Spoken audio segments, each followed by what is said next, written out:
ಬೀದರ್ ಲೋಕಸಭಾ ಕ್ಷೇತ್ರದಲ್ಲಿ ಬಿಜೆಪಿ ಅಭ್ಯರ್ಥಿ ಭಗವಂತ್ ಖೂಬಾ ವಿರುದ್ಧ ಸಾಗರ್ ಖಂಡ್ರೆ ಅವರು ಭರ್ಜರಿಯಾಗಿ ಗೆಲುವು ಸಾಧಿಸಿರುವಂಥದ್ದು. ಈ ಬಗ್ಗೆ ಮಾತನಾಡಲಿಕ್ಕೆ ನಮ್ಮ ಜೊತೆಗೆ ಖುದ್ದು ಸಾಗರ್ ಖಂಡ್ರೆ ಅವರಿದ್ದಾರೆ. ಸರ್, ಏನು ಹೇಳ್ತೀರಿ ಈ ಬಗ್ಗೆ? ಈಗಾಗಲೇ ಏನೊಂದು 1,30,30,000ಕ್ಕೂ ಅಧಿಕ ಮತಗಳಿಂದ ನೀವು ಗೆಲುವು ಸಾಧಿಸ್ತಾ ಇದ್ದಾರೆ, ಏನು ಹೇಳ್ತೀರಿ? ಬೀದರ್ ಲೋಕಸಭಾ ಕ್ಷೇತ್ರದ ಮಹಾಜನತೆ ನಮ್ಮ ಮೇಲೆ ವಿಶ್ವಾಸ ಇಟ್ಟು ನಮಗೆ ಆಶೀರ್ವಾದ ಮಾಡಿದ್ದಾರೆ. ಪ್ರಚಂಡ ಬಹುಮತದಿಂದ ನಮಗೆ ಗೆಚ್ಚಿದ್ದಾರೆ. ತಕ್ಕಂತೆ ನಾವು ಒಳ್ಳೆ ರೀತಿಯಲ್ಲಿ ಕೆಲಸ ಮಾಡ್ತೀವಿ, ಜನರ ಸೇವೆ ಮಾಡ್ತೀವಿ ಅಂತ ನಾನು ನಿಮಗೆ ಹೇಳೋದಕ್ಕೆ ಬಯಸುತ್ತೇನೆ. ಈ ಸಂದರ್ಭದಲ್ಲಿ ನಮ್ಮ AICC ಅಧ್ಯಕ್ಷರಾದ ಮಲ್ಲಿಕಾರ್ಜುನ್ ಖರ್ಗೆ ಸರ್ ಅವರಿಗೆ, ನಮ್ಮ ನಾಯಕರಾದ ಸೋನಿಯಾ ಗಾಂಧಿ ಮೇಡಮ್ರವರಿಗೆ, ರಾಹುಲ್ ಗಾಂಧಿ ಸರ್ ಅವರಿಗೆ, ರಾಜ್ಯದ ಮುಖ್ಯಮಂತ್ರಿಗಳಾದ ಸಿದ್ದರಾಮಯ್ಯ ಸರ್ ಅವರಿಗೆ ಹಾಗೂ KPCC ಅಧ್ಯಕ್ಷ ಹಾಗೂ ಉಪಮುಖ್ಯಮಂತ್ರಿಗಳಾದ DK ಶಿವಕುಮಾರ್ ಸರ್ ಅವರಿಗೆ ಹಾಗೂ ನಮ್ಮೆಲ್ಲ ಜಿಲ್ಲೆಯ ನಮ್ಮ ಕಾಂಗ್ರೆಸ್ ಪಕ್ಷದ ಹಿರಿಯ ಮುಖಂಡರಿಗೂ, ನಾಯಕರಿಗೂ, ಕಾರ್ಯಕರ್ತರಿಗೂ ಎಲ್ಲರಿಗೂ ನನ್ನ ಧನ್ಯವಾದಗಳನ್ನು ಸಲ್ಲಿಸುತ್ತೇನೆ. ಸರ್, ಈಗ ಖೂಬಾ ಅವರು ಮಾಜಿ CM ಅವರನ್ನು ಸೋಲಿಸಿದ್ರು ಮೊದಲ ಬಾರಿಗೆ. ಎರಡನೇ ಬಾರಿ ನಿಮ್ಮ ತಂದೆಯವರನ್ನೇ ಏನಂತಂದರೆ 1,12,000 ಮತಗಳಿಂದ ಸೋಲಿಸಿದ್ರು. ಈ ಬಾರಿ ಏನಂತಂದ್ರೆ ನೀವು ಅದಕ್ಕೂ ಹೆಚ್ಚು ಏನಂತಂದರೆ 1,30,000ಕ್ಕಿಂತ ಹೆಚ್ಚು ಹೋಗ್ತಾ ಇದೆ. ಏನು ಹೇಳ್ತೀರಿ ಸರ್? ಈ ರೀತಿ ನಿರೀಕ್ಷೆ ಮಾಡಿದ್ರೆ ನೀವು?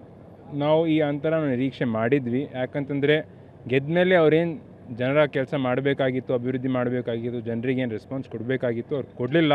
ಅದಕ್ಕೋಸ್ಕರ ಎಲ್ಲ ಜನರು ಒಂದು ಬದಲಾವಣೆ ಬಯಸ್ತಾ ಇದ್ದರು. ಎಲ್ರಿಗೂ ಸಾಕಾಗಿತ್ತು ಒಬ್ಬರಿಗೆ ಹೊಸೊಬ್ಬರಿಗೆ ನಾವು ಅವಕಾಶ ಕೊಡೋರಂತ ಎಲ್ಲರೂ ಹೇಳ್ತಾಯಿದ್ರು. ಅದಕ್ಕೋಸ್ಕರ ಎಲ್ಲರೂ ನಮಗೆ ಅವಕಾಶ ಮಾಡಿಕೊಟ್ಟಿದ್ದಾರೆ. ತಕ್ಕಂತೆ ನಾವು ಒಳ್ಳೆಯ ರೀತಿಯಲ್ಲಿ ಕೆಲಸ ಮಾಡ್ತೀವಿ ಅಂತ ನಾನು ಹೇಳ್ತೀನಿ. ಸರ್, ಈಗ ಸಾಕಷ್ಟು BJP ಅಭ್ಯರ್ಥಿ ಸಾಕಷ್ಟು ಟೀಕೆಗಳು ಕೂಡ ಮಾಡಿದರು ನಿಮ್ಮ ವಿರುದ್ಧ. ಅವ್ರೇನು ಬಚ್ಚ ಇದ್ದಾರೆ, ಅವ್ರಿಗೆ ಯಾರು ಓಟ್ ಕೊಡ್ತಾರ, ತಂದೆ ಇದ್ರ ಮ್ಯಾಗ ಲಂಗುಟ್ಟಿ ಹೊಡೆಯೋರಿಗೆ ಯಾರು ಹುಡುಗಿನೂ ಕೊಡಲ್ಲ, ಓಟ್ ಹೆಂಗೆ ಕೊಡ್ತಾರ ಅಂತೆಲ್ಲ ಹೇಳಿದರು. ಏನು ಹೇಳ್ತೀರಿ ಇದ್ರ ಬಗ್ಗೆ? ಅವರು ಹಿರಿಯರು, ಮಾಜಿ ಸಚಿವರು, ಅದಕ್ಕೆ ಅವ್ರ ಬಗ್ಗೆ ನಾನು ಏನು ಹೇಳೋದಕ್ಕೆ ಬಯಸುವುದಿಲ್ಲ. ಕೊನೆಯದಾಗಿ ಜನರಿಗೆ ಏನು ಹೇಳ್ತೀರಿ ಸರ್? ಇಷ್ಟೊಂದು ದೊಡ್ಡ ಪ್ರಮಾಣದಲ್ಲಿ ನಿಮ್ಮ ಕೈ ಹಿಡಿದಿದ್ದಾರೆ, ಏನು ಹೇಳ್ತೀರಿ? ತುಂಬ ಧನ್ಯವಾದಗಳನ್ನು ಹೇಳುತ್ತೇನೆ. ಅವ್ರು ನಮ್ಮ ಮೇಲೆ ನಂಬಿಕೆ, ಭರವಸೆ ಇಟ್ಟಿದ್ದಾರೆ. ತಕ್ಕಂತೆ ನಾವು ಒಳ್ಳೆ ರೀತಿಯಲ್ಲಿ ನಾವು ಕೆಲಸ ಮಾಡ್ತೀವಿ. ಜನರ ಪರವಾಗಿ ನಾವು ನಿಂತ್ಕೊಳ್ತೀವಿ. ಎಲ್ಲೆಲ್ಲ ಅನ್ಯಾಯ ಆಗ್ತಾ ಇದೆ, ನ್ಯಾಯ ಪರವಾಗಿ ನಾವು ನಿಂತ್ಕೊಳ್ತೀವಿ, ಬಡವ್ರ ಪರವಾಗಿ ನಾವು ನಿಂತ್ಕೊಳ್ತೀವಿ. ಯಾವತ್ತೂ ಅವ್ರ ಕೈ ಬಿಡುವುದಿಲ್ಲ ಅಂತ ಎಲ್ಲರಿಗೂ ಹೇಳೋದಕ್ಕೆ ಬಯಸುತ್ತೇನೆ. ಇವಾಗ ಜಿಲ್ಲೆಯಲ್ಲಿ ನಿರುದ್ಯೋಗಿ ಇದೆ, ನೀರಿನ ಸಮಸ್ಯೆ ಇರ್ಬೋದು, ಇಂಥ ಸಾಕಷ್ಟು ಸಮಸ್ಯೆಗಳಿದ್ದಾವೆ. 1 by 1 ಎಲ್ಲ ನಾವು ಕೆಲಸ ಮಾಡ್ತಾ ಬರ್ತೀವಿ.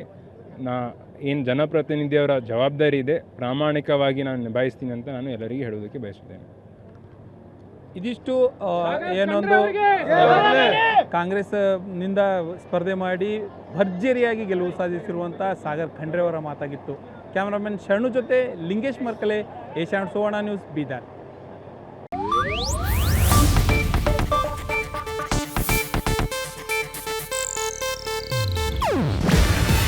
ಇದು ಏಷ್ಯಾನೆಟ್ ನ್ಯೂಸ್ ನೆಟ್ವರ್ಕ್ ಪ್ರಸ್ತುತಿ. ನೀವು ನೋಡ್ತಿದ್ದೀರಾ ಏಷ್ಯಾನೆಟ್ ಸುವರ್ಣ ನ್ಯೂಸ್.